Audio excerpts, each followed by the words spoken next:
Well, welcome everybody to today's topic, Cypress end-to-end testing in the wild, real workable open source testing solution by Andrew Nixdorf. Before we get started, I just wanted to kind of quickly thank our corporate sponsors, Slalom Build. So Slalom Build is a consulting company specialized in custom build technology solution as a service, helping companies accelerate their digital transformation journey by blending design, product engineering, analytics, and automation. Testaholics organizers, currently myself, Carlin, and David, and just to introduce myself, my name is Sven Therian. I'm currently a principal at Slalom Build. Been in Slalom for about 3 years. I've been in software engineering for quite a bit longer. Started off as a developer and then satellite, and then switched over to quality engineering. I've been doing that for more than 15 years at the moment. Hand it over to Carlin. Hi, my name is Carlin. I'm a principal here at Slalom Build. I've got more than 13 years of experience. Started off at QE. I'm still passionate about all things QE. Yeah, welcome everyone. David, you can go next. Hello, I'm David. I'm a senior SDET at a farming company called Granular currently. I'm a bit different because I started as a developer, went to QA, went back to a developer, and now I stay in QA because, I mean, we're cooler. So that's why I'm here. And that's me. All right, and then with no further ado, I'm going to hand it over to Andrew. I'm going to make you, I guess the co-host should be fine, no? Andrew? All righty. I'm ready when you are. So there's our recording back. Okay, cool. And so I just want to say thank you for showing up, first of all. And then let's go into why Cypress, and then we're going to break into the delivery flow of like a typical CI/CD pipeline, some real world problems that you might encounter in the real world, and then we're going to go into the demo. So let's go into the next slide. All righty. So I love this graph that that Carlin shared with us here. You guys can still see my screen, correct? Yeah, yes. Okay, just making sure. Thanks. So yeah, this is actually really good information. Before I got into Cypress, I've been heavily into Selenium as well. So I have a large background with Selenium, primarily Selenium, before getting into Cypress. So it is interesting to see these graphs trending this way. And as far as like adoption, I'm actually, so I'm in the Reno area, and we kind of have a lot of backflow, I feel like, from the Bay Area. So I'm also part of a bunch of our, developer meetups and stuff for our local area in this region. And I had a meetup that I gave the same speech to last weekend. And one of the participants was a worker from AWS that's working on Amplify. And so it was actually really cool to actually see how it's being adopted, even through pretty much companies across the board at the moment. So I was actually surprised to see this much popularity already. I didn't realize that it was this popular already. So that's kind of cool. So let's talk about how it works. So you can use Cypress on any front end framework or website, right? So that basically limits you to a couple languages that, well, I mean, the big ones are, React, Angular, Vue, something like that, right? And so if you're using one of those frameworks, this is a perfect solution for your developers or QA engineers on your team, right? So one of the big things that I have to explain to people sometimes if they're not familiar with QA or understanding like how you might approach testing an application. Sometimes you might have access to the code, sometimes you might not. So for this talk, what we're talking about is that these people are involved in the code. They actually have their hands in the code. That is a white box solution kind of thing. So Selenium, I still think Selenium definitely does have a place in the testing realm. I don't think it's going anywhere anytime soon because it doesn't have a bunch of the reliances that you might have with Cypress, right? Because Cypress is going to run alongside with your code, whereas Selenium kind of like stands alone on its own. And then is a black box approach to testing, right? So one of the benefits that you get out of Cypress testing is that it runs much, much faster than Selenium. So if you're breaking it up in your CI/CD pipeline or something like that, and you want to have control of where we're testing, right? You might have a certain breakpoint of what team is testing what feature and that sort of thing, right? So for our approaches, we basically limited Cypress to being more on the developer side of things, right? And then even as us QA engineers come about the same application, we come across with the Selenium side of things, right? So we're taking two approaches to try and both model the white box solution and the black box solution so that we can catch bugs from all angles kind of thing, right? So Cypress has its place, and it's just important to know that like Cypress isn't going to be the golden tool that's going to solve all your problems. It has certain benefits, but it also has a couple disadvantages as well.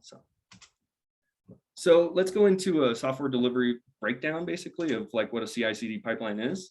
And so it basically delivers code to production through a series of automated triggers. It means that you can have a developer maybe push some code to a certain branch, and then it triggers from there. And that's a very typical use case for that.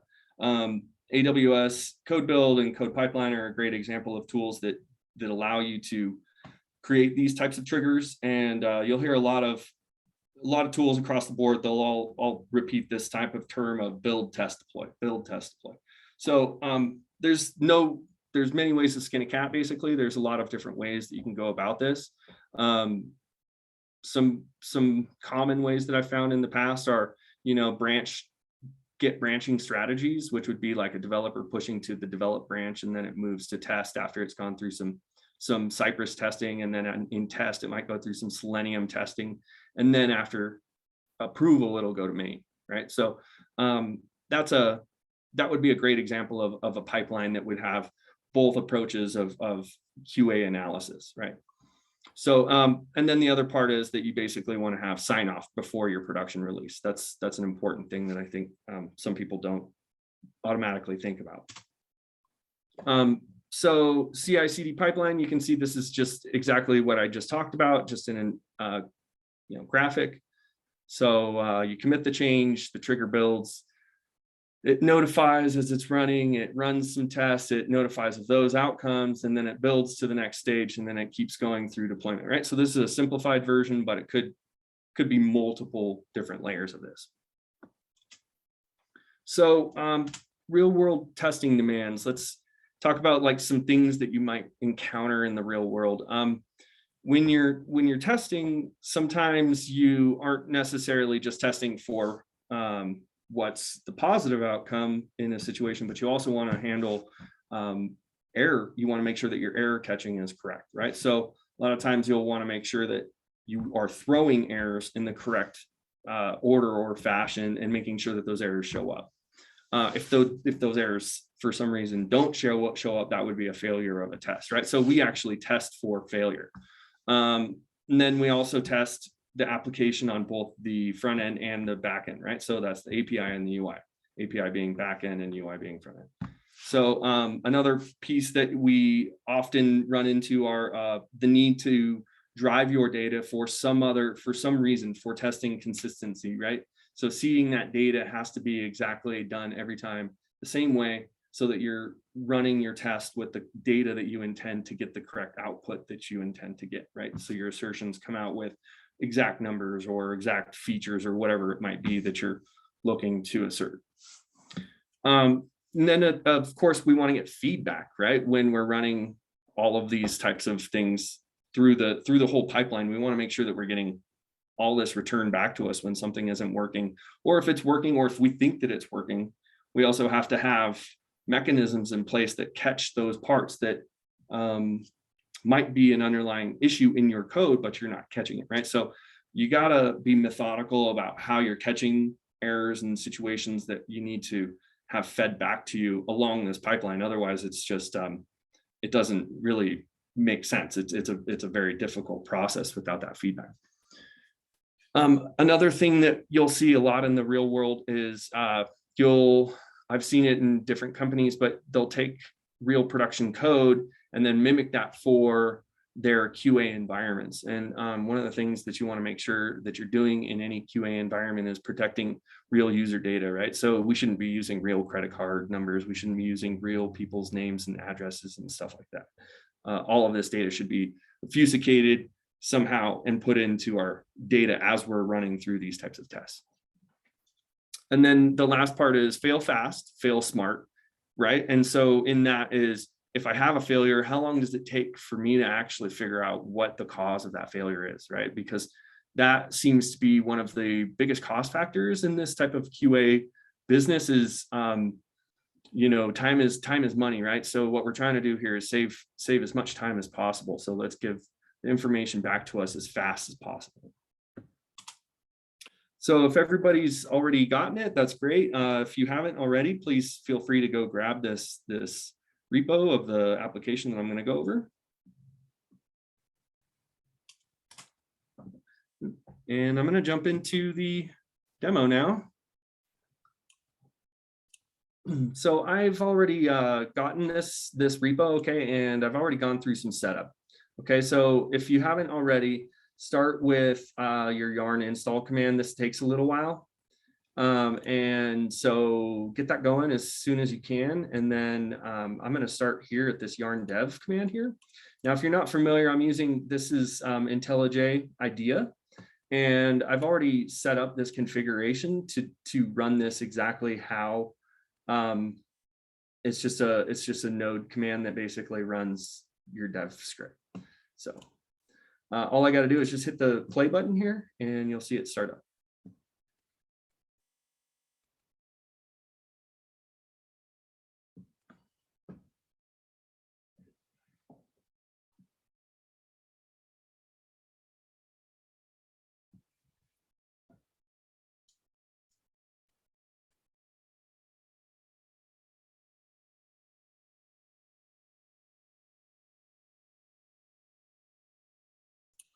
Did anybody have any questions up till now? Well, I have a question not specific to what you've talked about. Well, kind of tangentially related to what you talked about. Just curious, like your API test, do you use Cypress for it? Because I find I've used so far, I haven't really explored active API testing in Cypress. I've mainly just done API calls and like hooks, you know, for like integrating with TestRail, that type of thing, just for setting up a test run and reporting test results. I'm just curious how you find it for actually doing API tests, like as proper API testing. So to be honest, the API side of thing, for my professional career, we haven't really gone with Cypress as the API testing solution. It's possible that you can do that, and I'll show you through this repo. Okay, but for our reasons, we use a lot of like AWS serverless technology and stuff like that. So it makes our API endpoint testing a little bit more difficult. So we don't quite use Cypress for that. Okay, so it doesn't fit our solution, but hopefully you can gain through the repo, you know, their intentions to show you exactly how that works, right? So I can kind of guide you through some of the code. So here is, if you're not familiar with Cypress, I forget, I got to really start at this basic level here, but here's our project structure. And then, so under Cypress, this is where all of our tests and everything lives, right? So if you go into the tests and API directory right here, here's all of our API tests, right? And you can kind of see how they go through and test their, you know, it's nothing except for, you know, a strict API test. It's pretty simple, but the thing that is difficult, at least from my experience, if you're using serverless technology, is your base URL that you're using through your configuration. It gets a little messy when it's in serverless. So let me see, where is that at? Here is my Cypress JSON, right? And so here is the configuration for the project, right? So I can have a configuration for every environment that I might have. So I have an example Cypress dev, right? So this is something I might test locally.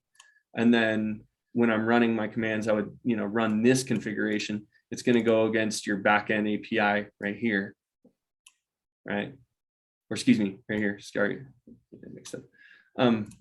So you can point this at, you know, whatever environment that you want. And then all it takes to switch that up is just running a different command through the command line. So anyways, I kind of got real deep right there. Pretty quick, but make your screen bigger. Some people are asking for it.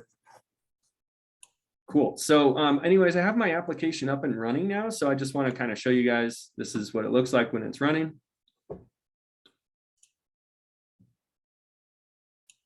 Okay, and you'll see, like, I would come at this and I'm like, I don't know what my username, what my password are, right? But if I go into the code, and let's go look at this README one more time, and I'll kind of go through this step by step. So what we're going through here is the database seeding piece right here, and that is going to give us all of the data that we need to use our testing, right? So our local JSON database is located in the database location. So let's go navigate over there. Cypress data database, right? And then you can see, okay, here's all my users. Right, and this is all. Andrew, can you make this screen bigger or up the font size? I'm sorry? Can you increase the font size for your editor? Yes, definitely. I'm sorry. Let me see.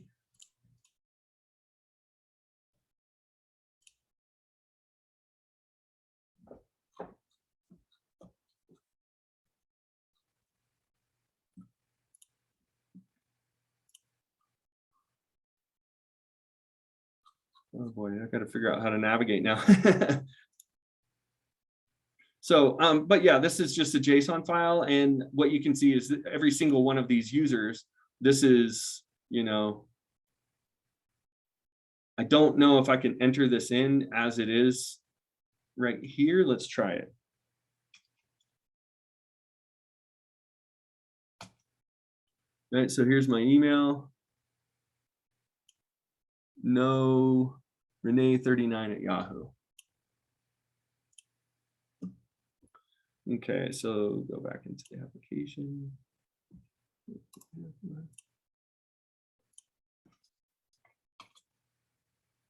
No, Renee, what was it? 39? 1939? Gosh. No, Renee 39 at Yahoo. 39 at Yahoo.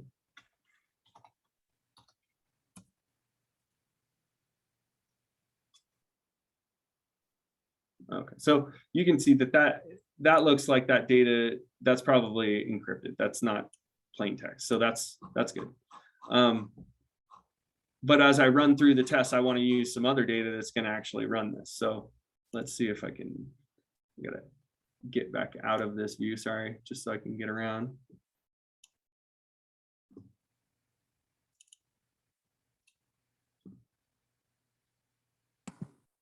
I'm probably the only one on a Windows machine, but can you use something like Control plus or minus to increase font? Oh, yeah, I'm on a Windows machine too. So let me see here. It does work for Visual Studio Code. Okay, that worked. I think you can often use your scroll wheel on your mouse to, if you hold on, I think Control or Command while you scroll. I think it's my Windows key. Yeah, my Windows key does it, but yeah, I think I got it figured out now. So, so what I'm trying to get to here is that basically our database is even seeded. I couldn't tell you all of the intricacies of this data, right? But in our test itself, we can see that there is data that we're getting to run the test, right? So for example, let's get into UI. Okay, so let's increase this one.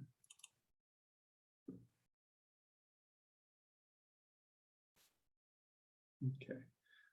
All right, so as I'm going through here, you can see that it's going through and it's a little grainy, but right here is my user object that it's going to take. And then here's the password, right? So that's the password. So it's actually hard coded in for this demo.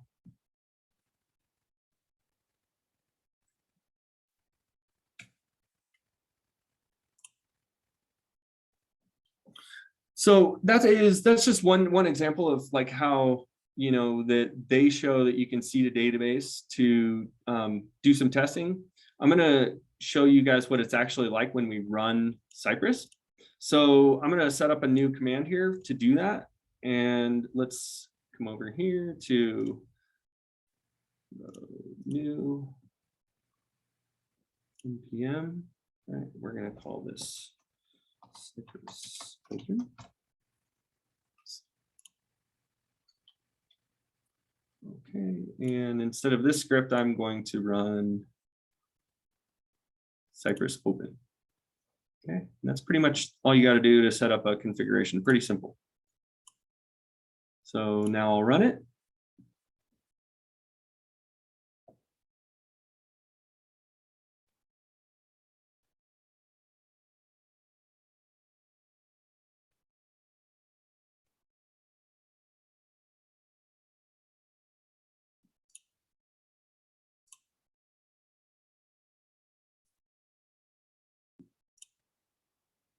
All right, so it is popped up right here.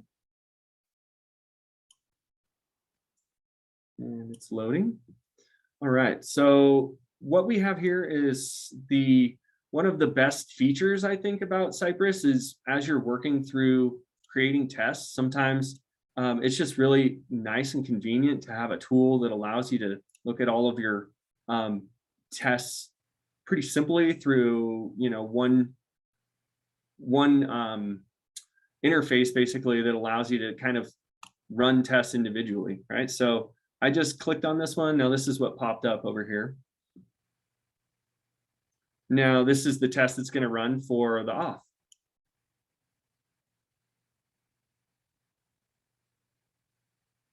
Right, and so what you'll see as this test actually starts going through is that it will test for success and it actually tests for failure as well.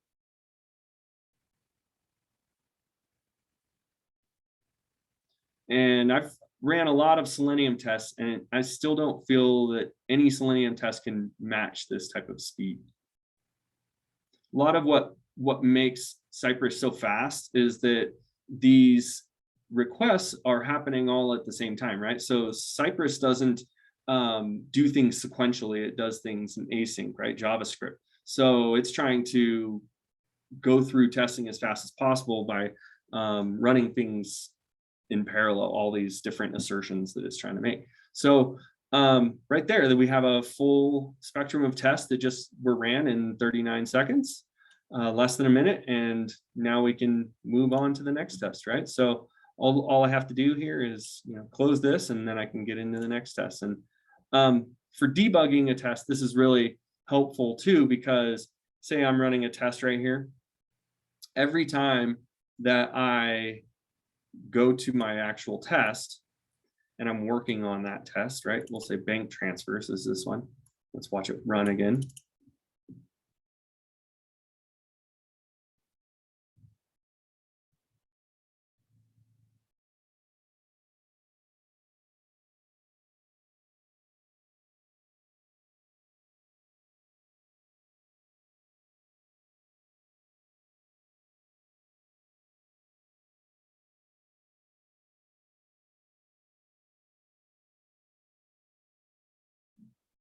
Cool, so that one is all done now. And so what I wanted to show you is I have that test open here. So if we wanted to step through every single pieces of that test, we would kind of, you know, step through this. But if I say I had to make a change for some reason, I wanted to expect an error code instead or something like that. So instead of a 200, I'll change it to a 500. Now, if I hit save and I actually after I save this, let me bring this back up. It starts running, oops. It starts running tests automatically just as soon as you save something. Let me see here, did I see it?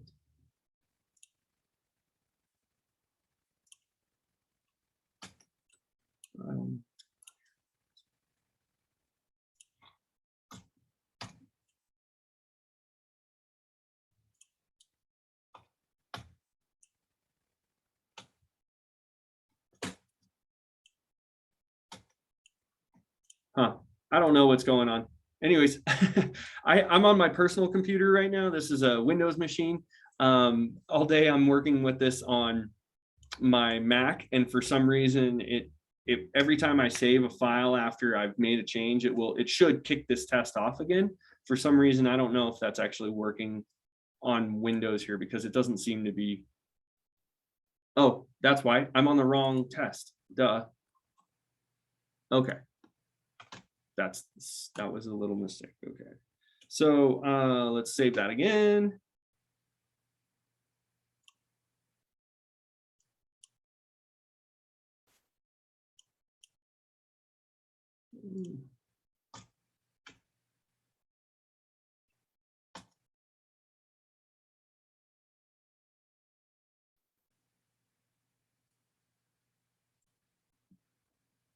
Yeah, so it still doesn't seem to be actually kicking it off, but that's a nice feature. At least I feel like on the Mac when I'm working on it, is it will automatically re-update your test just off of having it open, and then resaving that file, it will reinitiate that test.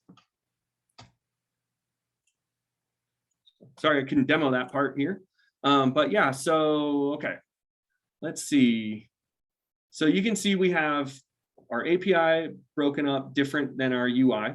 However, when this runs in a full spectrum, so you're gonna run all of these tests, you'll see that it'll actually run through from API down. So it starts alphabetically, and then we'll go through that. So let's see how first it's pointing to this direction for our tests.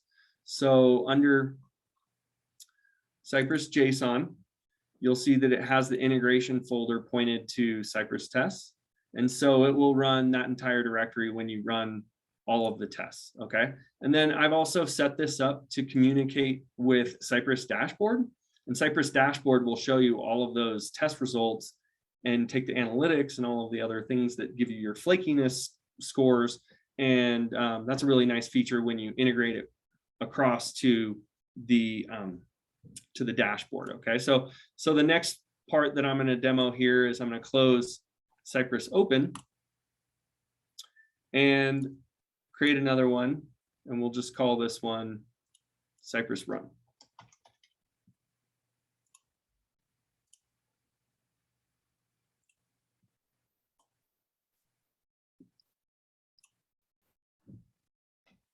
Okay, now this one will take a little bit longer because it's going to go through the whole thing, but I still feel like it's nice to watch.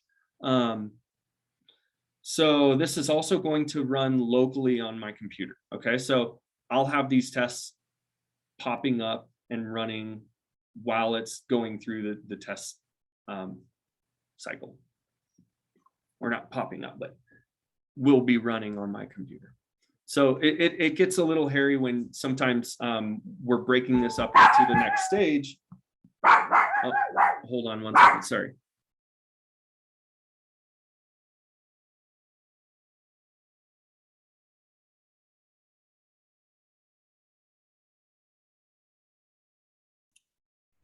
Sorry about that.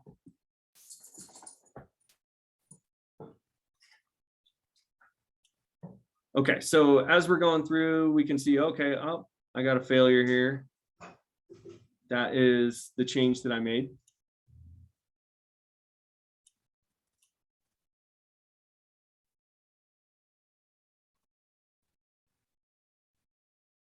But that's okay. Sometimes it's good to see a failure along with your passes, right? Just for demonstration purposes here.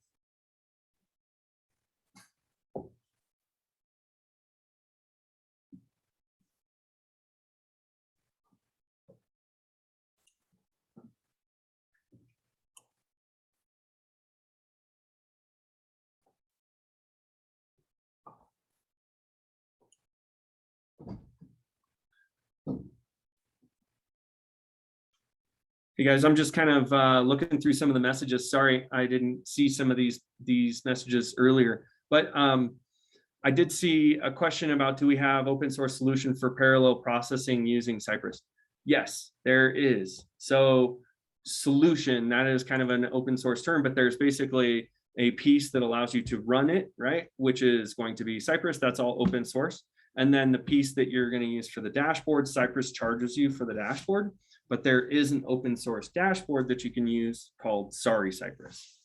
So hopefully that helps a little bit. Is that Sorry Cypress limited to like open source? Is it like non-commercial usage only? No, you can use it commercially. It's open source. Oh, I wasn't aware of that. Yep, it's I believe it's MIT licensing. I can even bring that up.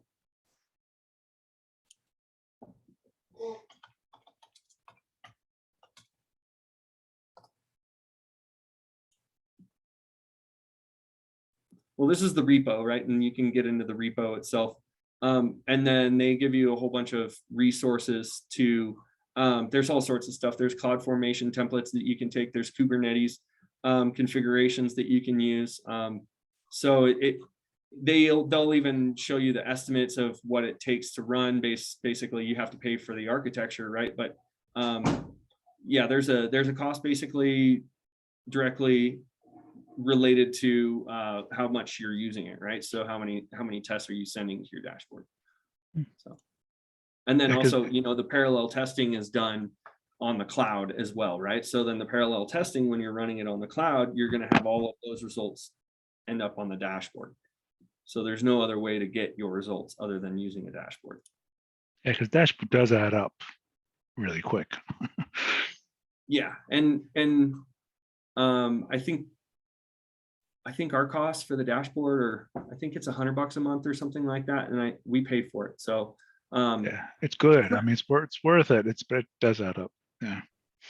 Yeah, and you're gonna have to host it. If you don't do that with the, you know, you might save $40 a month or something like that to do it self-hosted using Sorry Cypress.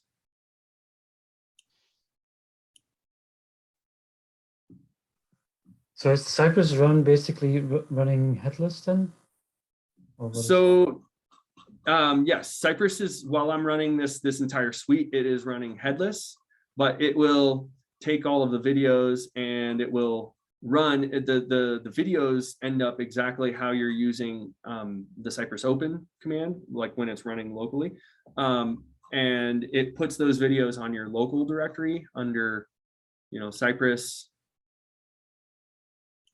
videos. And then it will put those videos in here for those tests that run. And then what it will do at the end of the test is it uploads all of these videos to the dashboard. Is that configurable, or is it all tests, or is it only the failing test? It's all tests. And then I had a couple of questions, and maybe you go into it a little bit more around the mobile testing and browser testing, if that's supported. Yeah, definitely. So that is one of the strong suits of this, is that they have really good configuration for mobile testing.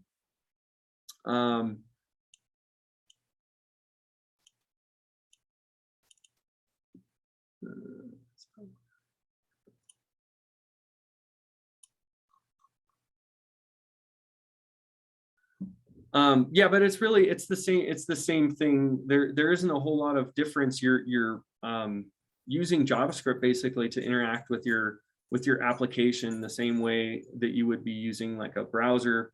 I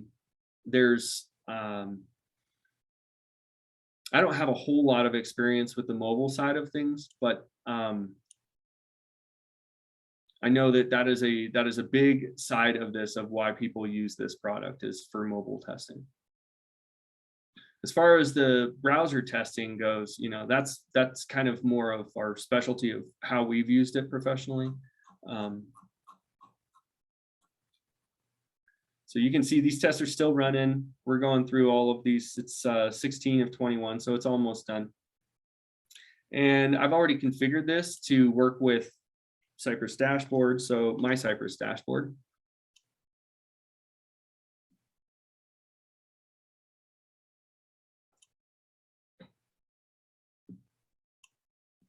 So it is going to get its first run after this completes. We'll actually get some results in there. Oh, I think actually maybe I might need one more thing in there.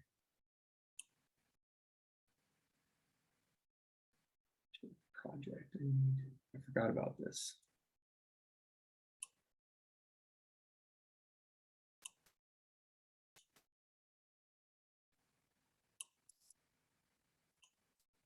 So these results aren't going to show up. I'm sorry. Let me run another one.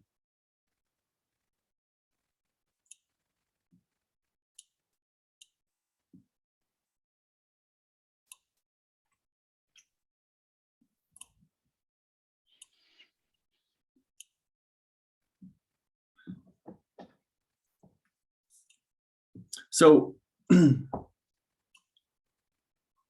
so as far as like testing in parallel, let me see if I can kind of zoom in here a little bit too, but here is the AWS build spec for code build that you can use to test in parallel. So the first step would be, run through all of these tests on my local machine as it's doing right now. Make sure that all these tests are passing. Like if I was a developer, make sure my tests are passing locally after I've made some sort of change. If I have a new feature, add a new test for it, that sort of thing. And then once it goes up into your pipeline, then code build, maybe you're pushing to the develop branch, right? And then it will kick off the same series of tests, but it will break that up into, instead of like one computer running it, it will have 5 computers running, or 5 servers, cloud servers, that will break that up. And then you can break it up into, so your UI tests, your API tests, right?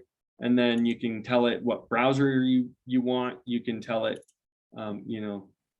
basically give it all of the details that you want to pass to it, right? So for example, here, this is a mobile configuration so that you can see, okay, how does my web application actually look while it's being tested using this configuration, right? You can see there's your viewport that you can set.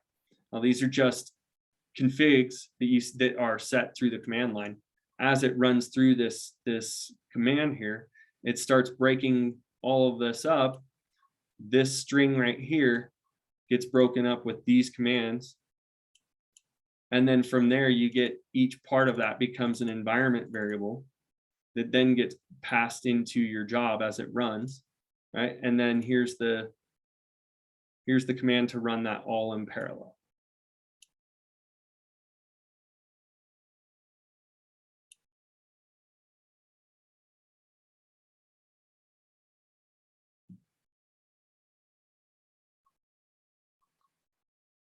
Does anybody currently run these Cypress tests or run Cypress tests in their current CI/CD pipelines? Yep. Awesome. Yeah, I have them hooked up in Azure pipelines, but I'm kind of facing a issue. I have both API and UI hooked up, but for UI, I'm kind of waiting to have the SSO scenario figured out. I just started a new project, so yeah, but yeah, definitely Cypress is pretty easy to hook it up in the pipelines. Yeah, it's nice.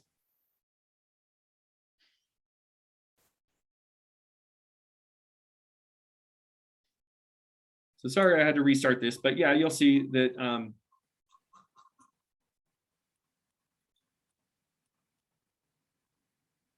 I mean, we can look through the comments here and you can just see, okay, it will tell you exactly where, what it's doing right here. And so let's go look at a test to look at how does this actually get put together like this, right?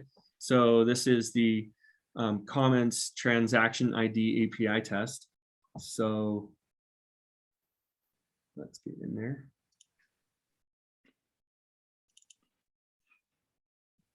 Okay, so it's comments and then transaction ID, right? And you can see here's that actual comment right there. That's the description or the title of the test that's running that is making this request. And then it's making an assertion on the response of that endpoint. So.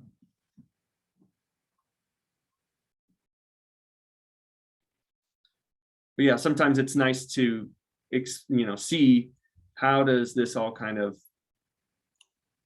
play out when you're looking through your logs, because that's kind of important is when you're running this stuff, especially when it's in a CI/CD pipeline, you have almost nothing except for logs and maybe a link to a video, you know, but if it's on your dashboard. So logs are important. You'll typically find that nobody cares about tests when they're passing. You only care about tests when they're failing. So it's only when you get a failing test that you're actually like going in, digging in, looking at a video, trying to go through those types of analysis and trying to debug what might be wrong. That's one area where I find Cypress is a little more challenging compared to like what I've done in the past, like Selenium with like C# or Java's. You don't have it's not as easy to log things, I find, in Selenium. It is, yeah. Because it's in the browser. You're really like buried. Yeah, that Yeah, was what I was saying is I just have a log request logged in like every step, especially for request and responses. Yeah, that's okay, but then it's not as neat as like you know, like other platforms in Java and C#.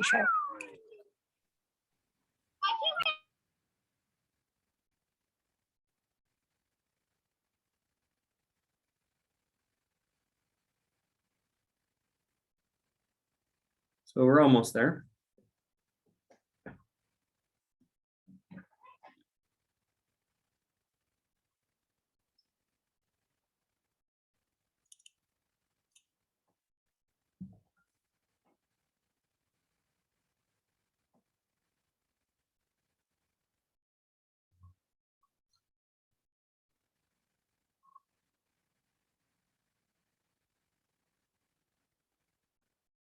And then there's another thing in the configuration I forgot to mention. You have your retries as a configuration that you can set here as well, right? So when you're running your retries in run mode, like what I'm doing right now, it'll retry twice. If I had my test open in Cypress open mode, then it would only retry once.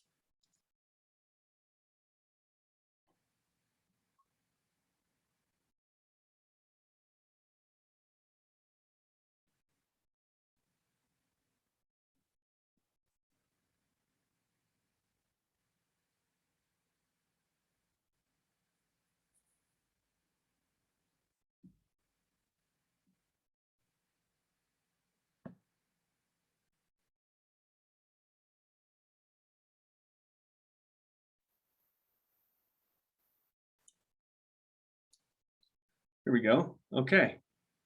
So we can see, here's our test, it's running. Still testing, 12 of 21. One failure. Expected 200 to equal 500. Okay. And here's my video. All right, now this is an API test. I can't replay too much. It goes too quick to really replay anything because it's just one call here. Boom, boom. So it's kind of an example. And if I have a positive one that didn't fail, now maybe I did have this. Oh no, here we go. So here's one that passed.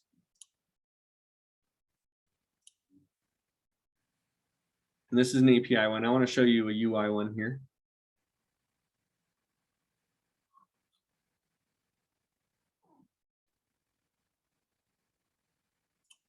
I'm not sure if this is a UI. Oh, these are running Electron too. Okay, so let's see.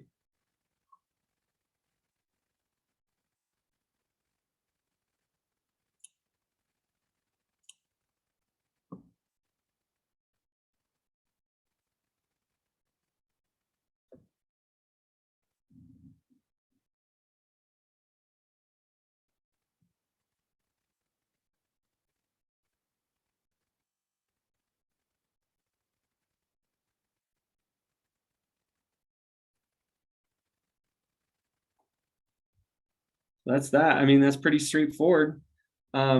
these tests run so fast that sometimes, you know, as you're going through and you're trying to debug them, you have to land at a very specific moment to kind of understand, okay, this is exactly where it was at typing secret, you know, and you can see the cursor in there.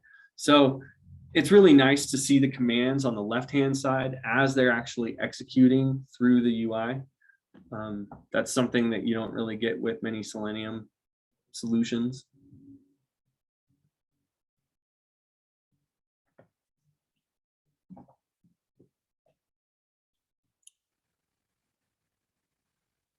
It's probably almost about done.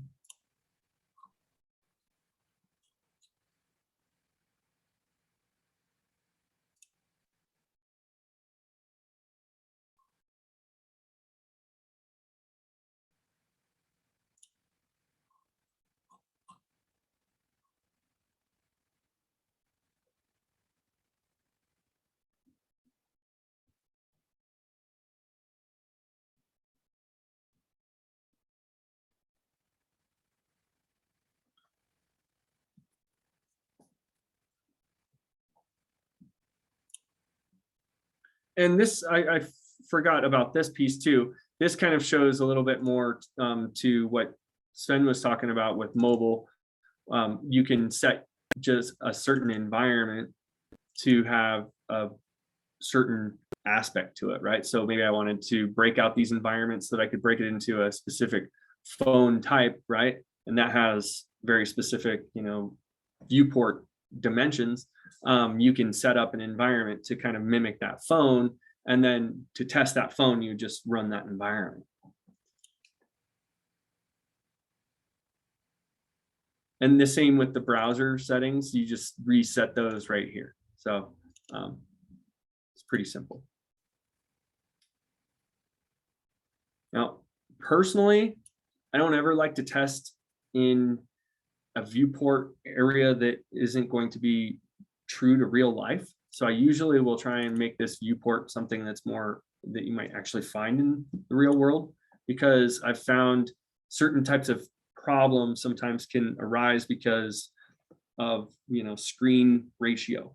So trying to mimic something that's actually true to the real world sometimes helps discover issues that you might not see if your viewport isn't accurate to the real world.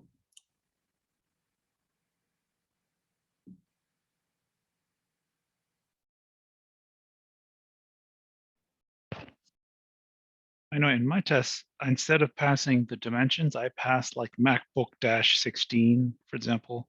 Oh yeah, that's great. Yeah. Yeah, and then you can assign that. Yeah, that's another really good way of doing it. You just give it a device name. Although it's surprising how few devices they have. I would have expected more.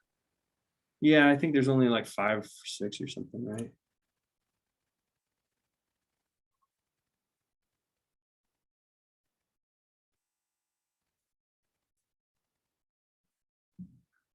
All right, we're almost at the end here. 18 of 21. So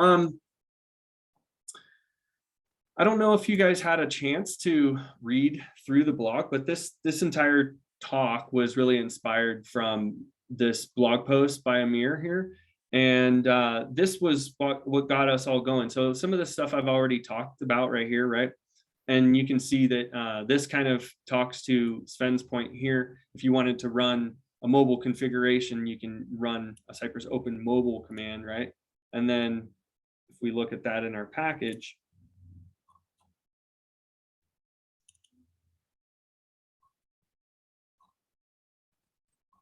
you can see here's our scripts. Let me see if I can zoom in a little more. Okay. All right. So let's go back. Okay. All right. So here's our scripts. You can see here would be Cypress run mobile, and that would do exactly like what we were just talking about. There's, you know, million ways to set these configurations. That's one way that you can run a mobile configuration. And you can create any of these. We could create, you know, any host of viewport, you know, configurations. And then all you have to do is just type run that command, and it would know to pick up that configuration in this entire command to run that entire command. Right. So here's one that in the README that they've provided, I haven't even been able to get into this yet, but it's been interesting me, is this running dev cognito. This allows you to interact with cognito directly instead of having to log into the application using a username.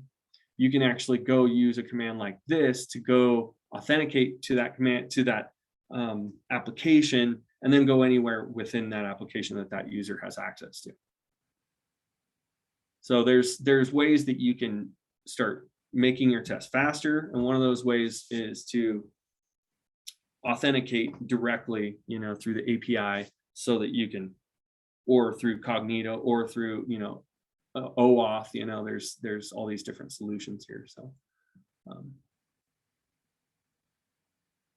it's a lot, and you'll see they tried to make this repo so broad that it really works for anybody. You could take any one of these configurations and kind of start working through it. Just have to explore a little bit. So you'll see that they have all these commands to seed the database. I have a question, or maybe someone has experience with that, but so back to my browser one. So this probably can just uses the browser that installed locally on your machine. What about connecting to a service like a browser stack to see different versions of different browsers? Anyone has any experience in hooking up Cypress to that? I'm sorry, I missed a part of what you were talking about. Setting up Cypress to different browser versions? Yeah, to connect to a service like Browser Stack to run Cypress tests right there on there. So I did actually work a little bit with Lambda test and Cypress, and that was, you know, pretty, we were part of their demo group. And that was actually kind of cool. They call it like hyper test, I think is what Lambda test is calling their Cypress configuration that allows them to run all of your Cypress tests up on the cloud. So all you have to do is just kind of point it at a repo. They take the headache out of configuring your code build or whatever you might have, right? And then it just kind of runs out on their infrastructure without you having to configure the infrastructure side of things.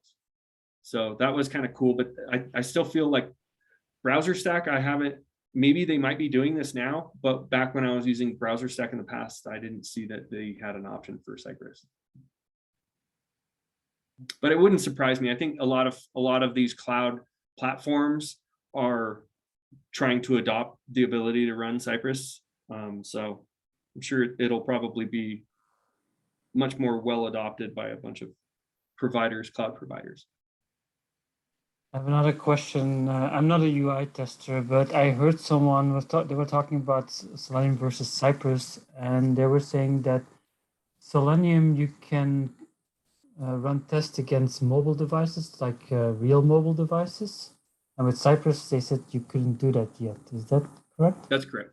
Yeah. So Cypress basically will it will set the viewport of its Cypress tool, which is basically a browser, right? So when you're working with Cypress, it's more about, does it fit the dimensions of a phone?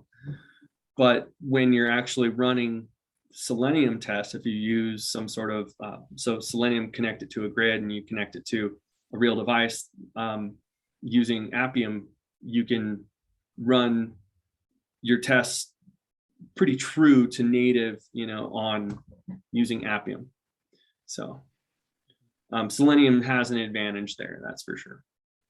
Maybe not a stupid question, but you talk about viewport and you want to make sure that it's rendered properly on the real estate that's available. Will Cypress detect if a control or a element is outside of that viewport being rendered? Basically, because in automation, in my old days when I was doing that, it was still able to interact with the element, even though the element was not on the screen per se, but maybe. Yeah, I think it will throw an error if you try to interact with an element that's off screen, like if it's like below the fold? I think. Well, JavaScript, it's all JavaScript, right? So we're talking about if the element is in the DOM, it can interact with it. So Cypress, as far as Selenium has a little bit better idea of where am I at in the browser. Cypress has a little bit less awareness of that, right? But if you're using actions within Cypress, it will catch that, right? But if you say, does this object exist? It will find it because it's in the DOM, but then you can use another call that might be click on, right? But if it's not in your viewport, then it can't click on. So you'll get errors because that object can't be found to click on or something like that. But if you were to just say, does this object exist? It will be able to find it. What about pinching and all those things you can do with a mobile device? Is that all supported as well? I believe so. Yes, all of those actions are supported with Appium, not with Cypress. I don't think that that's part of Cypress. So you can see we got one failure. This is exactly what I expected, right? And now I can go back to my dashboard. And in a CI/CD pipeline, I would introduce this code, right? Maybe to some sort of service. It could be Travis, it could be Jenkins, whatever it is, right? And it'll kick this off, and then it will repeat everything that I just did, run all that in parallel, like I had just mentioned. So you'll get another run when you go look at your project latest runs. Okay, so if I was to run this out on the cloud, now I push this, it's in my CI/CD pipeline. I would have another build configuration or some sort of label here that would let me know, okay, this didn't come from a local computer, right?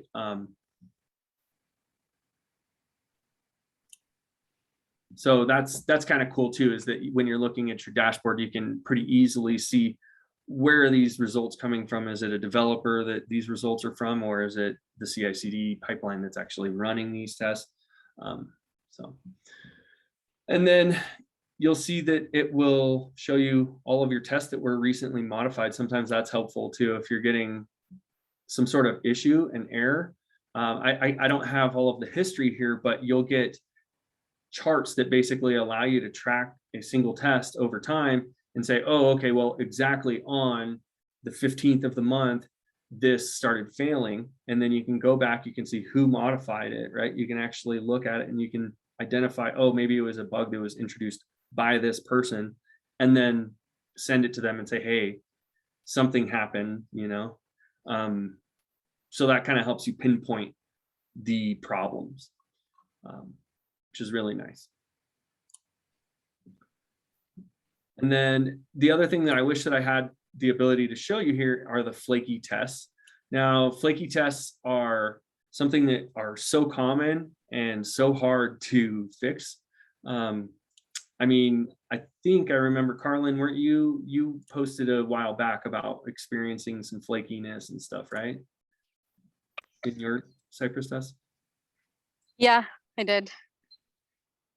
So hopefully what I'd like to do now is kind of go into maybe some of the techniques that I've gone through to first detect your flakiness, and then after you have detected flakiness, what are some techniques that you can use to mitigate that sort of flakiness? And for those that maybe aren't aware, flaky tests are just tests that seem to pass and seem to fail with no rhyme or reason. So it's really hard to identify because it'll pass and then fail and then pass and then fail. So a lot of times in my current experiences, I found that the flaky tests will happen on some sort of request, right? On some sort of call that it's making. It could be just asking for some sort of response that's going to let it get past there and get to the next step. And for some reason, it just doesn't get feedback. It never gets a response back from the request that it makes. So let's break this project down there. Okay. Quick question. Does it recognize the flakiness based on yet that parameter where you can say rerun, retry? Will it detect it that way if it needs to rerun it, or will it be based on like the history over time? it uses the retry functionality to determine flakiness. Oh. So you have to have retry enabled, and it has to be turned on. And then you also have to have it retry more than once for it to be able to identify flakiness. Oh, so it's not time-based at all. It's purely whether retry is triggered. Yep, No, exactly. I didn't realize that. Yeah, thank you for mentioning that, Sven, because that is not exactly straightforward. So yeah, and so once you get that turned on, right, then it really helps you kind of identify, because the flakiness will kind of be identified by those retries. The first time it fails, the second time it fails, third time it passes. So sometimes it'll just be, it could be a timing issue. It could be, maybe your server doesn't have the resources that it needs to run that test as fast as it needs. And so you get some timeouts, stuff like that. But what I've found that helps me get past any flakiness is I use what are called fixtures, okay? And let's go to Cypress's documentation, and then let's talk about what a fixture is. So first of all, we need to talk about Cypress intercept. Okay, and Cypress intercept is just basically a way that you can grab a URL, right? And it will take that, and then it will reuse that, right? So it doesn't have to keep going and getting that response back from the request, right? So you can see here, it'll say, here's an example of a simple stub. So it will Cypress intercept users, right? And then this would be part of the payload. And then here's going to be your request, or your response data is going to be down here, right? So important to understand what's the purpose of this. It's basically so that you can be sufficient and intentional about only making sure that you're only calling things once, right? Because we don't want to keep repeating ourselves. That's part of software development 101. And then, so the next part is Cypress fixtures. And what do Cypress fixtures supply you with? So a Cypress fixture is nothing more than a stubbed out response, right? So as you can see well, it could also be an image. This is another example, right? It could be an image. Basically what we're trying to do is make it so that we don't have to make that request to get the information. We can actually say, we're going to provide it based on our testing. We know that this is the JSON data that we're going to use. It never even has to make that request out to get the response. So it improves the ability to cut through things quicker and faster, and it will cut down on your flakiness of your tests, right? So trying to look for a good intercept or fixture with intercept. So here's one. So we can see right here, we have a Cypress intercept call that's being made right here. And here's the get, here's the endpoint that it's making, right? And then this is technically the fixture of what's being provided back, right? So if I wanted to use a large JSON response here, I could put that into a fixture, because if I put that in a code like this, it would just be messy, nasty code, and it just wouldn't be clean. So what we do instead is use these fixtures. And here's an example of the fixture that they've provided for us here. And this is our response to the request that is going to be going and getting that. So that when it goes through and it makes this, maybe we don't want to actually get the real response. We kind of want to tweak it somehow. We can use that for that same reason, right? We can change our payload just based on this JSON right here and see how the application responds from there on out. So I'm just going to do a quick search for this, where public transactions JSON is being called. Oops. I get my keyword, my hotkeys mixed up because I'm using a Mac all the time.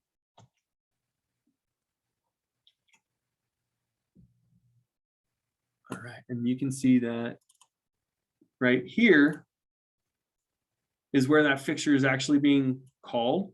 Okay, so this is in the transaction feeds spec. That's that test.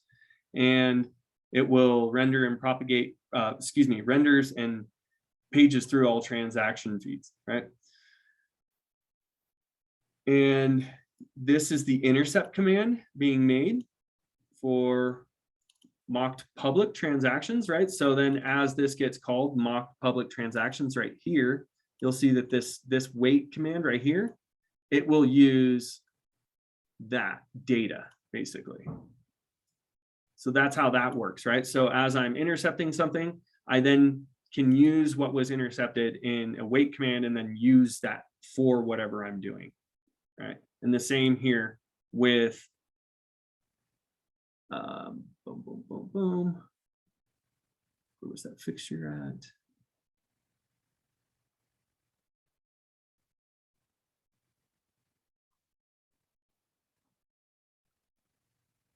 I lost it.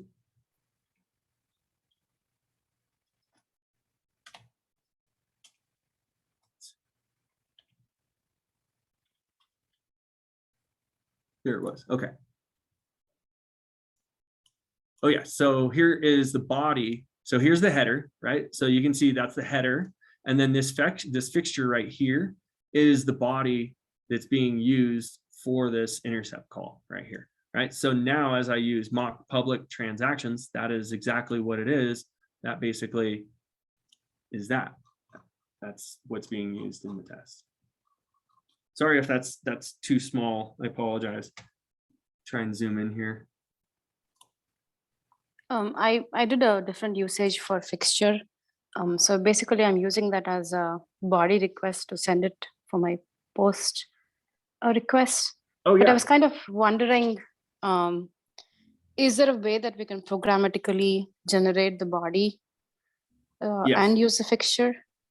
Yes. Now there is actually a repo out there that I found that I haven't had a chance to get into, but it will. Okay, so what it will do is if that fixture exists, it will use the fixture. If the fixture does not exist, it will stub that fixture out, right? So it'll actually go make the real call. So to go get, so say you make a change and you actually want to go use what was updated, the new data, and you don't want to go back, delete your fixture, create the fixture again. You just simply delete the fixture out of your repo. You run your test locally. It will generate, while it's running the test locally, it will generate that fixture, right? And then the next time that test is called in the pipeline, it has all the fixtures already made based on what you ran locally.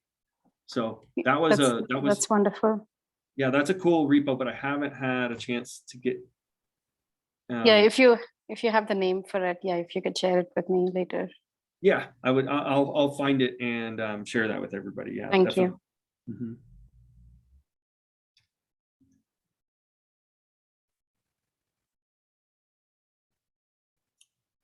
Does anybody else have any other questions?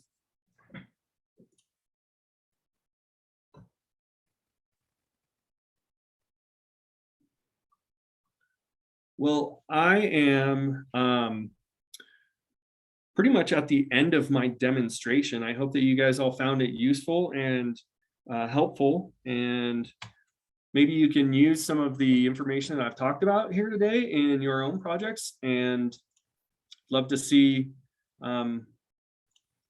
see more people using this technology. It's really pretty great technology, and it really has sped up the QA process, especially on the dev side. And a lot of the time, I feel that developers sometimes might not be writing unit tests as fast as they should be, or writing the tests that they need to cover their code. I feel that this is a good way to get gaps from integration tests basically on a local level, if that makes sense. So I have a question, Andrew. sure. Yeah, and I know the dashboards that you have shown is paid.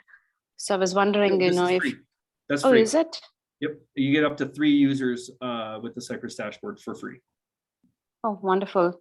How do we install this? It doesn't come out of the box. Is it a different package? Oh, all you have to do is go to dashboard.cypress.io. I'll share that with everybody in the chat. And it will have you sign up. And then what it does is gives you that in the configuration, it gives you that project number, right? So there are two parts there. To integrate this, I had to take in my Cypress file, my Cypress JSON file, I have this project ID. That's the ID that it gives you when you sign up.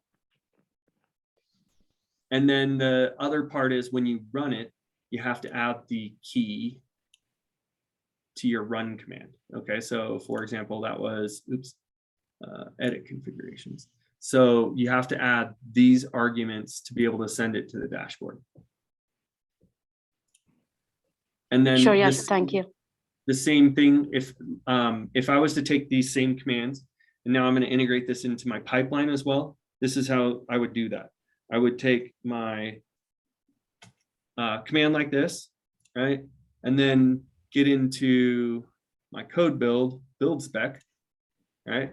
And in here, this is the command that runs everything, right? So at the very end right here, I would add one more part to this parameter.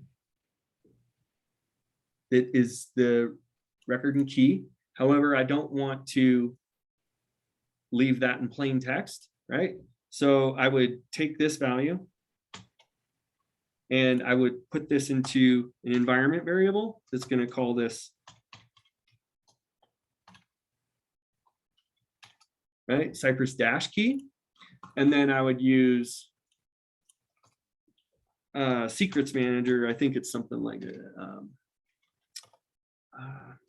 I'm doing this from memory, but I think it's something like this. And then it would be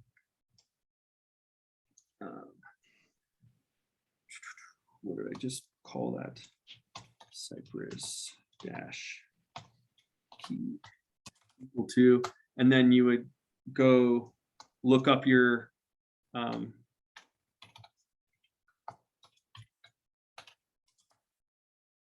look up the key from AWS Secrets Manager.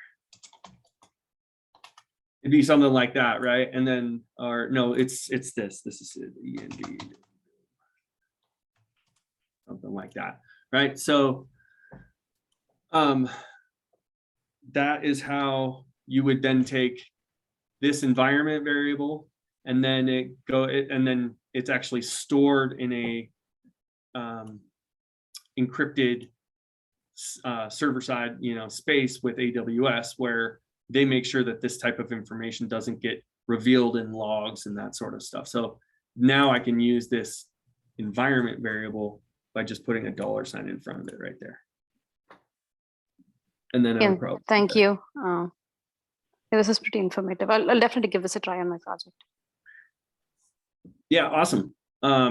Yeah, this is stuff that took me a little bit of time to kind of figure it out, but it's not too hard once you get it going.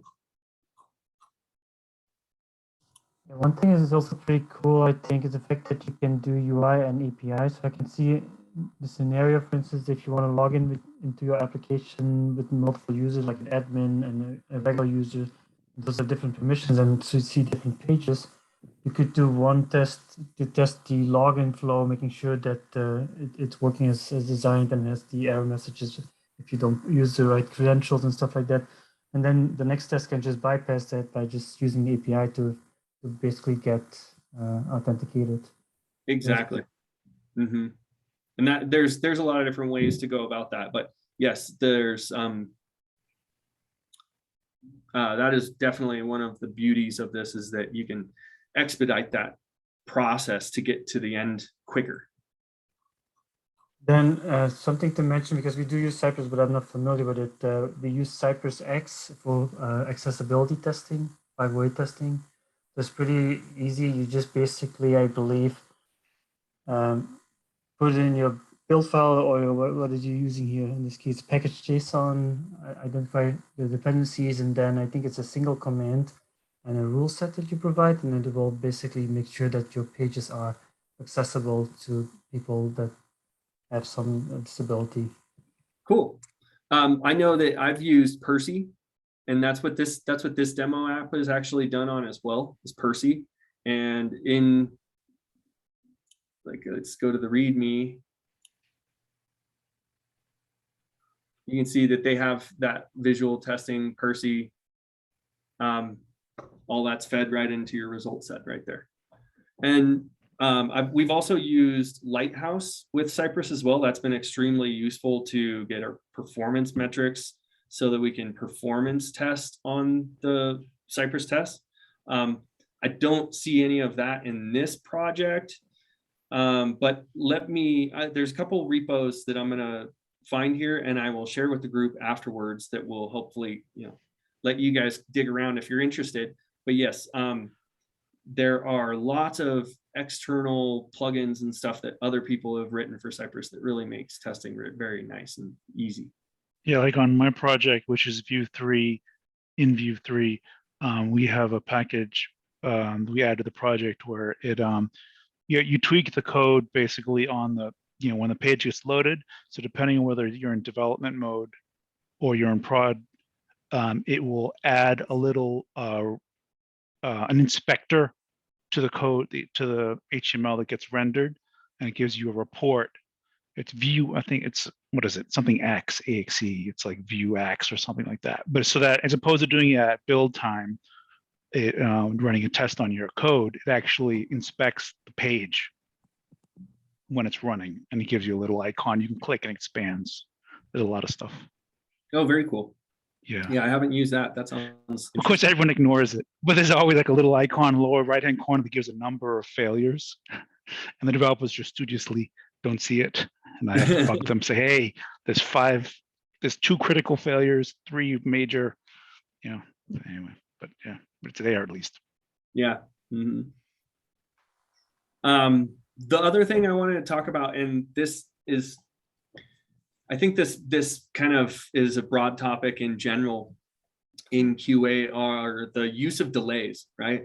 I know a lot of people are like, where are your delays? Like, how many delays are you using? That all adds up to time and money, right? So more delays extends that process. However, I've also been in situations where an application being tested with Cypress doesn't load fast enough for the Cypress test. So the Cypress test is going so fast that you have to introduce a second delay just to cut down on any flakiness.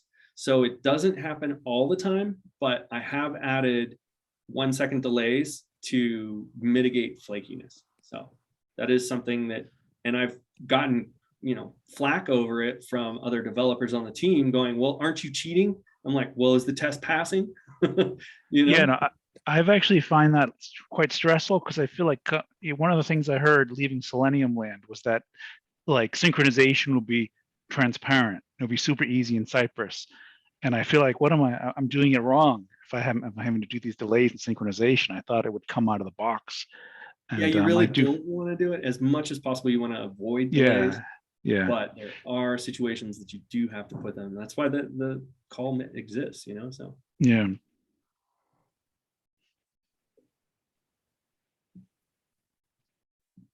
Well, great. I really appreciate everybody coming and showing up for this meetup today. It's been great talking. I hope that you found what I presented informational and informative.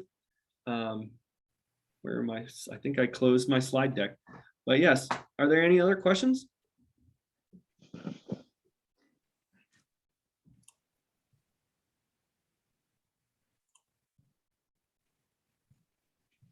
Here it is. I guess if there are no more questions, I would like to thank Andrew for his presentation today.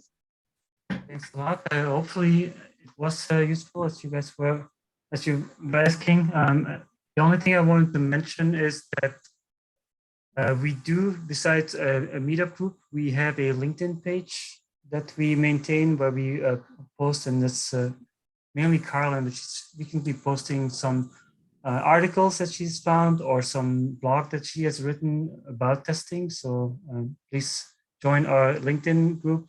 And then we also have a Slack channel where we basically communicate, help each other out, ask questions, talk about upcoming presentations. And by the way, everybody is invited. If you have a topic you feel very strongly about or knowledgeable about, please reach out to the group here. Let us know what you are interested in, or if you want to hear about a specific topic. So Carlin and I work for a consulting company. We have a lot of people within the company that use a lot of different tools that should be able to kind of answer either questions or do a presentation about it. So always feel free to reach out with any topics you would like us to handle. Thank you, Sven. And thanks, Carlin, for putting together all of the articles and blog posts. That was fantastic. I appreciate that. Thank you. Great. Stop Yeah, the and thanks recording again. I'm happy we got a good turnout today. Saw a lot of new faces.